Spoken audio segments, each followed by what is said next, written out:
Little Red Cap.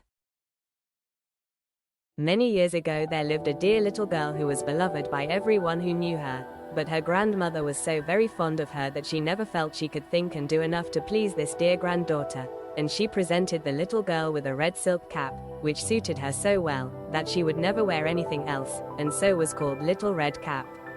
One day Red Cap's mother said to her, "Come, Red Cap, here is a nice piece of meat, and a bottle of wine.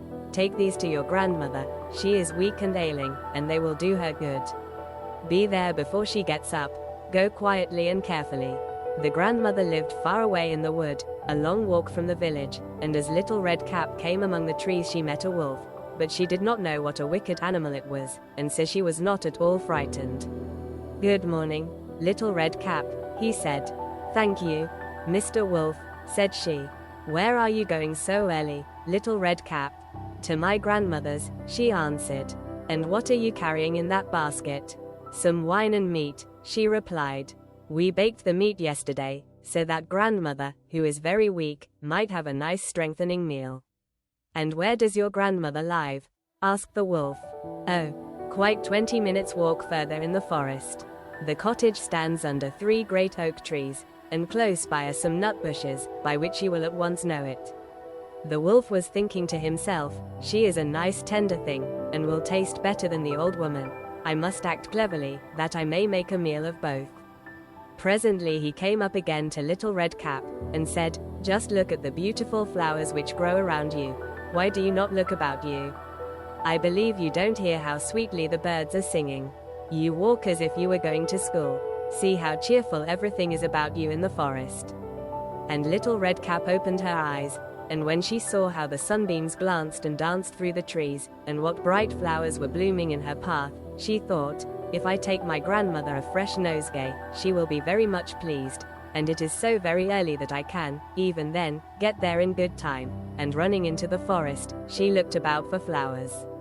But when she had once begun she did not know how to leave off, and kept going deeper and deeper amongst the trees looking for some still more beautiful flower. The wolf, however, ran straight to the house of the old grandmother, and knocked at the door. "Who's there?" asked the old lady. "Only Little Red Cap, bringing you some meat and wine. Please open the door," answered the wolf. "Lift up the latch," cried the grandmother. "I am much too ill to get up myself." So the wolf lifted the latch, and the door flew open, and without a word, he jumped onto the bed, and gobbled up the poor old lady. Then he put on her clothes, and tied her nightcap over his head, got into the bed, and drew the blankets over him. All this time Red Cap was gathering flowers, and when she had picked as many as she could carry, she thought of her grandmother, and hurried to the cottage. She wondered greatly to find the door open, and when she got into the room, she began to feel very ill, and exclaimed, "How sad I feel. I wish I had not come today."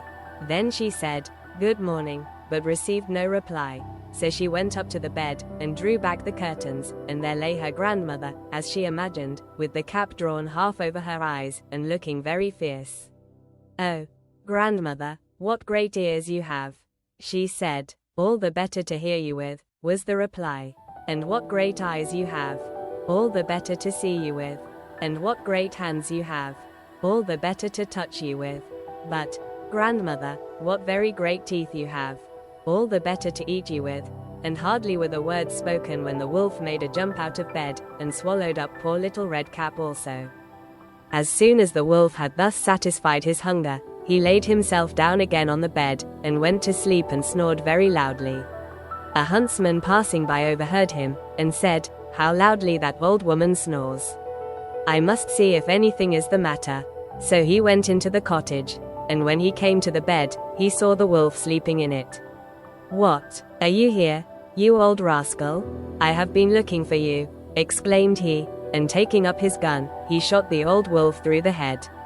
But it is also said that the story ends in a different manner, for that one day, when Red Cap was taking some presents to her grandmother, a wolf met her, and wanted to mislead her, but she went straight on, and told her grandmother that she had met a wolf, who said good day, and who looked so hungrily out of his great eyes, as if he would have eaten her up had she not been on the high road.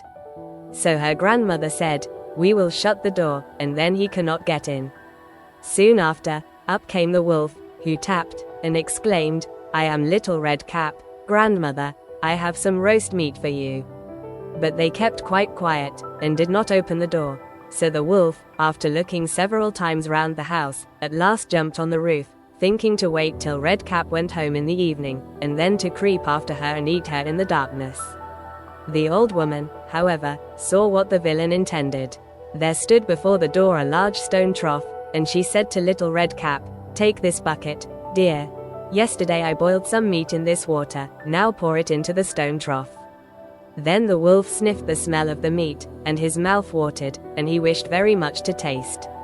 At last he stretched his neck too far over, so that he lost his balance, and fell down from the roof, right into the great trough below, and there he was drowned.